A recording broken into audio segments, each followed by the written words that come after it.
Ano nagiging itsura ng bahay nyo sa gabi bago matulog ang mga bata? Tignan nyo naman yung kwarto namin, pati ang sapin ay hindi nakaligtas. Samahan pa ng sangkatutak na tupiin. After ko nga maglinis at magtupi, medyo makalat pa rin tignan kasi andyan pa yung mga gamit ni baby at hindi ko pa na-organize yung ibabaw ng cabinet. Ito naman yung sitwasyon ng aming sala. So, ang daming nakapatong na kung ano-ano sa aming mesa. Samahan mo pa ng magulong mga laruan ng mga bata, hindi ko pa nga na-organize.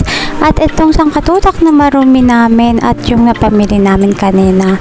So, ayan yung after kong maglinis ng mabilisan kasi gabi na nga rin ito. So, si daddy nag-work na dyan. Past 11 PM na nga ng mga oras na to. So, dahil napagod ako, magmi-midnight snack muna ako.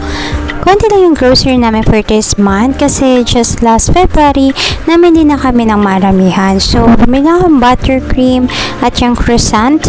Na isang balot yan pero nabuksan na ng mga bata. So, bumili din ako ng oat cookies kasi pampapus yan ng breast milk. And hindi na ako bumili ng gardenia. Ganyang tinapay na lang yung binili ko. Then, pinayagan ko si Stefan na kumuha ng konting candies niya and yung favorite namin na treasures na chocolate.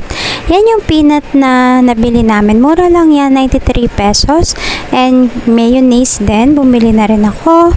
And isang yogurt, yan yung favorite ko palang yogurt. And si Stepan yan, binili niya din yan. And walang Yakult kaya Delight na lang. And yung yogurt drink. And Goya na chocolate na favorite namin at sterilized milk. So, bumili na rin ako ng isang Lucky Me chicken at saka yung extra spicy. And pansit canton, 4 lang yung binili ko. Actually, 3 lang pala. So, 2 kalamansi at isang spicy. Itatry ko din itong Energen and Milo ni Daddy. Then, itatry namin itong kape na to. So, coffee ko pa rin naman siya. Bumili din ako ng konting chips. So, yung pads na green peas, cheesy, mangwan, meron ding Moby. So, merong caramel and chocolate. And clover at yung Oishi na spicy and not spicy. Bumili na rin ako ng cheese at konting delata. So, Argentina, San Marino at Maling. At magmimiswa pala ako. So, bumili na rin ako. Isang maliit na pancake at 2 cup noodles, isang seafood at spicy butcher para kay daddy.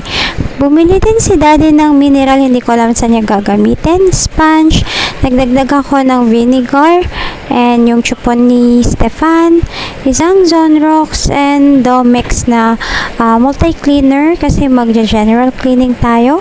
Joy at isang Pride na pang laban namin and additional na Dove soap para sa mga kids. Ito naman yung napamili ko sa Watson. So, bumili lang ako ng Celetec na toner, Lux Organic na soothing gel, at Celetec na facial wash yung brightening.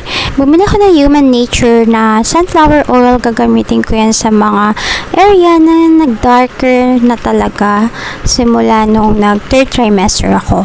So, binilhan ko rin ng Cherry Fur at ng Scots yung mga bata. And inabot na nga agad yan ng 1,108. Yung konting grocery naman, 2,598.